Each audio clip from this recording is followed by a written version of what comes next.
दिल्ली विधानसभा का विशेष सत्र।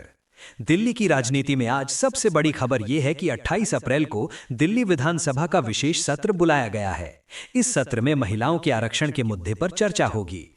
केंद्र में प्रस्तावित महिला आरक्षण बिल को लेकर राजनीतिक टकराव बढ़ गया है।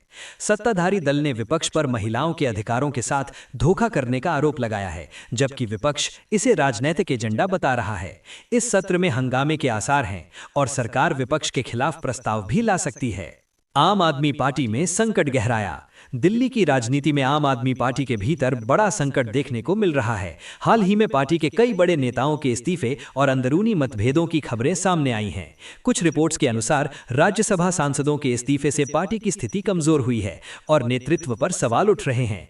इससे दिल्ली में पार्टी की पकड़ कमजोर होने की चर्चा तेज हो गई है। बीजेपी वर्सेस आप, आरोप प्रत्यारोप तेज। राजनीतिक माहौल में भारतीय जनता पार्टी और आप के बीच टकराव बढ़ता जा रहा है। आप नेताओं ने केंद्र सरकार और गृह मंत्री अमित शाह पर आरोप लगाया है कि वे पार्टी को तोड़ने की साजिश कर रहे हैं। वहीं बीजेपी ने इन आरोपों को बेबुनियाद बताते हुए कहा कि आप अपने अंदरूनी संकट से ध्यान हटाने की कोशिश कर रही है।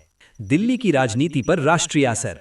दिल्ली की राजनीति अब केवल स्थानीय मुद्दों तक सीमित नहीं रही है। आप में चल रहे संकट और विपक्षी एकता पर सवालों का असर पंजाब, गुजरात और गोवा जैसे राज्यों के चुनावों पर भी पड़ सकता है।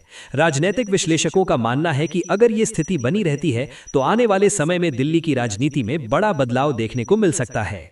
केंद्र सरकार की गतिविधियां।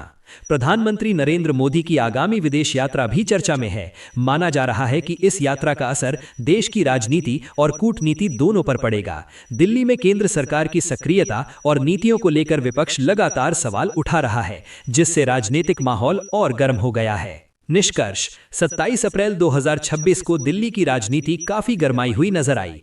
एक तरफ विधानसभा का विशेष सत्र, दूसरी तरफ आप में आंतरिक संकट और बीजेपी के साथ टकराव। इन सभी घटनाओं ने राजधानी की राजनीति को हाई वोल्टेज बना दिया है। आने वाले दिनों में ये देखना दिलचस्प होगा कि इन घटनाओं का चुनावी राजनीति पर क्या असर पड़ता है।